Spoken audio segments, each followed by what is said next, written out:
in the administration will be pursuing this so that we can get the biggest recoveries possible, and we will see.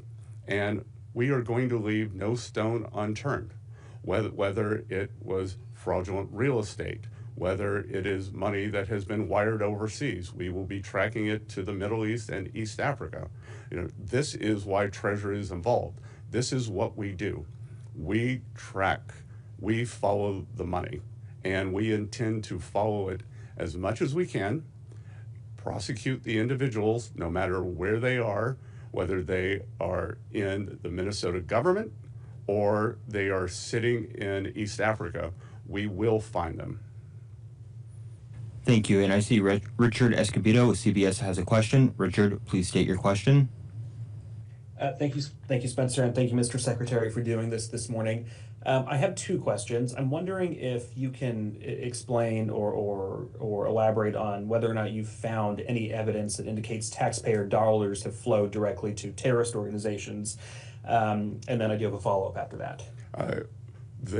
Given the geographic proximity and the wires to East Africa, we are in the middle of investigations, and what we have found is highly concerning. I cannot talk about ongoing investigations, but think of the absurdity. Think of the absurdity of money being wired from Minnesota by these individuals that could have come from government programs or from excess benefits.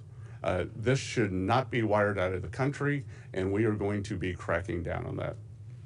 And then my second question is, you said on Fox last night that as a part of this geographical targeting order, the threshold for surveillance is being lowered to $3,000. Do you anticipate that will be lowered that will also be expanded into other states, that lowered threshold? Do you have any sense on what other states you anticipate having to do this in? So we have lowered it's called a geographical targeting order, the GTOs. We have used lower thresholds to get at the cartels along the U.S.-Mexico border, and we view this crime as very similar to the cartels' money laundering, many of the same approaches, many of the same shell companies. So we will see where it goes out from here. That will be a starting point, and as I said, Minnesota is going to be the protocols, the procedures, and the investigative techniques, as well as the collaboration with other agencies. Minnesota is going to be the genesis for a national rollout. Thank you. Thank you. And it looks like we have time for one more question, and that will go to Alana Austin with Newsmax. Hi, good morning. Thank you so much, Secretary Bessent, for your time. I was wondering if there are any specific financial institutions that you think had lax practices that you're willing to name at this time. And also, I'm trying to understand if Somali government officials actually directed individuals from the country to come to Minnesota to exploit vulnerable systems, or whether you think that the bad actors were acting on their own. So with the first question, as I said, we have targeted enhanced investigations for MSBs, money service businesses, in greater Minneapolis, St. Paul. As they are under investigation, I cannot name those businesses. We will make the details of the investigation available as they as we gather further information.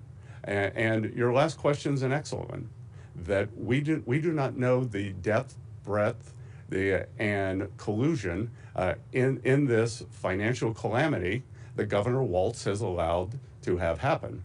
That was this directed from overseas? Is it an endogenous flourishing of these fraudsters that Governor Walz allowed to grow right here in the backyard and take advantage of hardworking people of Minnesota? We'll see. So we are going to track this everywhere from top to bottom, and we will get to the bottom of it. And as we have more details, we will make those available.